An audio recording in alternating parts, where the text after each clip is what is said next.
Adhesive vinyl, I say vinyl because mostly things are vinyl. Not all, we'll come to that. But adhesive vinyl is a category in latex that is probably the thing people do most.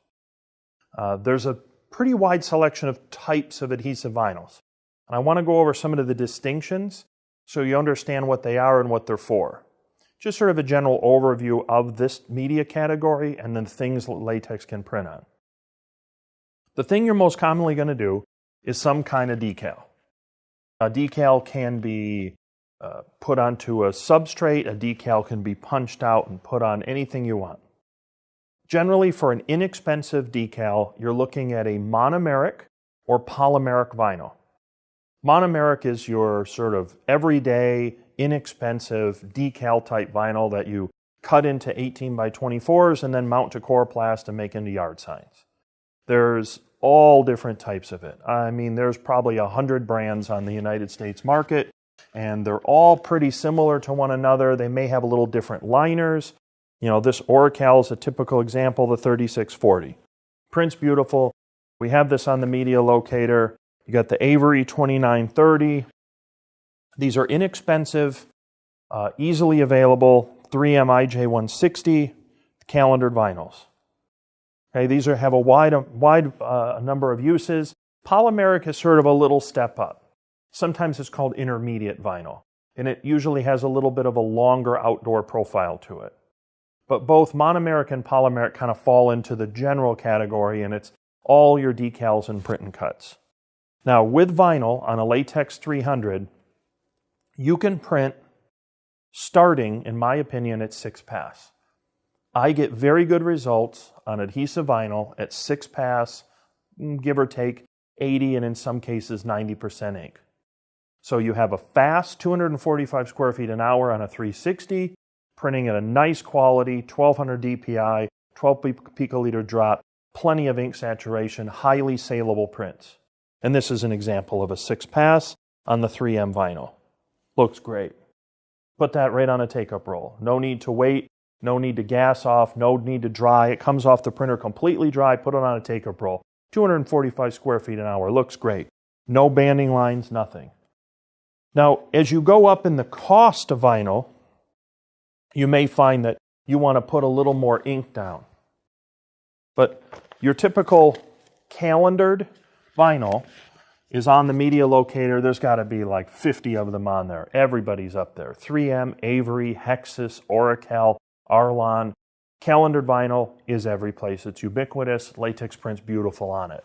Most calendared vinyl, I'm probably going to run 6 pass or 8 pass. Occasionally a 10, but usually 6 and 8, somewhere between 80 and 100% density. All of our print and cut process is really directed at this kind of vinyl. You know, here's an example that was printed, and then it goes over to our GravTech. The GravTech does a beautiful job. It perfs out parts of it. This is all kiss cut. Because we're running at much lower temperatures in the past and we're faster, and it's going through with a lot more efficiency, these are very stable, they're nice and flat, and the accuracy that we get on the typical print and cut and the kiss cut, excellent. Excellent all the way across the board. It's a much better system than doing a print then cut, because we're doing both at the same time. And most of this, that's your decal vinyl. Now, taking a step up, cast vinyl. A cast vinyl is where things get a little different. Cast vinyl is primarily for things like vehicle wraps, boat wraps, fleet wraps. This is going to be highly contourable. It's usually quite thin, say a 2 mil or a 2.5 or a 3 mil. Cast vinyl is your long-term outdoor decal. But it's also wraps. Like when you see a vehicle that's wrapped, that's a cast vinyl. You only want to buy cast vinyl when you're doing cast vinyl appropriate things. Like here's an Avery 1005. This is widely used for vehicle wraps. Another very well-known vehicle wrap material is the 3M IJ180. This is also widely used for vehicle wraps. Latex print's beautiful on these. In fact, we have a 6-year MCS warranty with 3M for the latex printers. It was 5, now it's gone up to 6 after further testing. That's an excellent outdoor durability. Now those are all going to require a cast laminate. They go in a system. What's great about latex is you don't have wait times, gas off, you can print them immediately. But with a cast vinyl, I'm going to run a little slower and I'm going to put some more ink down. You have different ink densities with a latex, and you can choose. In a lot of cases, I might have a 3M IJ180 that'll have several different settings for the modes. But I'm always going to have one that's going to be 10 pass or 12 pass running 110 or 120% density. The reason why is, again, as the cost of something goes up, usually the quality sensitivity goes up. With cast vinyl, you're more likely to see Pantone call out. Customer says, I want to see 185 red, or I want to see this color orange. Well, in order to have a chance at really hitting those colors right, you need to make sure you have enough density. So you want to run with 110 or 120% density. That's usually how I run cast vinyl. Cast vinyl is going to be laminated, it's a system, and then it's going to be put usually on a vehicle wrap or a fleet wrap. Now there's also systems out there that is not vinyl anymore. 3M, for example, makes an Envision film called the 480. The 480 is great for vehicle wraps. It's their absolute top of the line. Now that's PVC free. They're focusing on both the quality and the environmental footprint. The PVC free 480 is a different material than traditional PVC vinyl. Very nice. A lot of my best friends and the big wrap people that do it, very, very impressed with it. It works fantastic. And that's a non-vinyl product. You're going to see a great deal more of that. In a lot of different categories and industries that we're working towards a PVC-free product because it has a much better environmental footprint, and if you can make an equal product in quality, it's going to be highly desirable. Now another category, this is all your reflectives. This is sort of engineering grade, and we've run all of this. Now with stuff like this, you're not going to be able to do a profile because the spectrophotometer is not going to be able to read something with this sort of very uneven or silvery textures.